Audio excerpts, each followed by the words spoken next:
শোনো, কি হলো কি হলো? দোকান যেতে হবে, বাজার। হ্যাঁ বাজার সবজি আর মাংস নিয়ে আসবে। কেন পয়সা দিলাম। 500 টাকা? হ্যাঁ আচ্ছা ঠিক আছে। 500 টাকা দিয়েছে। মাংস বললো আর তেল আর সবজি বাজার ভালো করে বাজারটা করে নিয়েছি। সকালে সকালে রান্না করে সকালে সকালে ভালো করে করি গা। দাদা কোথায় যাচ্ছ ব্যাগ নিয়ে?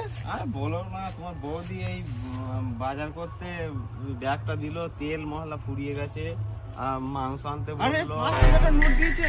সবজি বাজারটা করে ও নিয়েছি। শোনো বলছি যে আজকে খাবো না।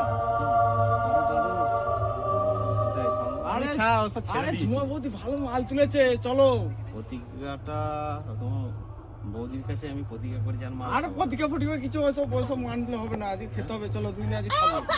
হ্যাঁ ভালো মাল, চাঙ্গা মাল দিয়েছে। তাহলে আমি যাচ্ছি না, এখান থেকে হ্যাঁ তুই আমাকে পয়সাটা দাও গো। বাজার পরে হবে, ঠিক আছে? ভালোই হবে। খাও, প্রচুর করা ঘুমাবো, কাজ আছে। আমি একটু বিখ্যাত মাল মারা।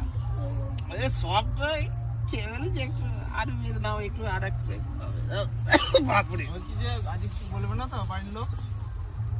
কি করে বলবো, বাজার করতে দিয়েছিল, টাকাও খরচা করে ফেলেছি। তোমার আজকে মনে হয় কেলানি কপালে আছে। যা হবে হবে, পত্রিকা যখন ফেলে ফেলেছি। চলো একটা বিড়ি খেয়ে নিব। খেতে গিয়ে দেখো দুপুর হয়ে গেল তো।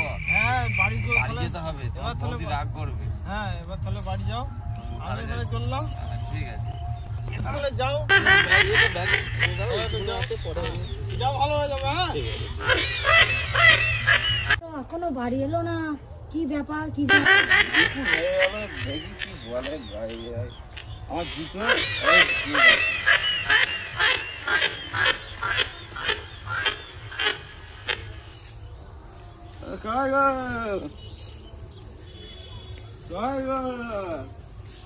এই তারপর বাজারটা দাও। এ বাবা, বাজারটা মদ নিয়ে চলে এসেছো তো? হ্যাঁ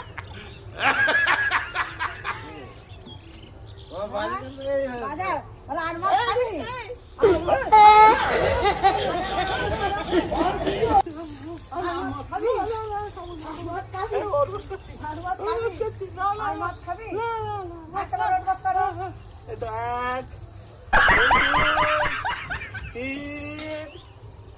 চার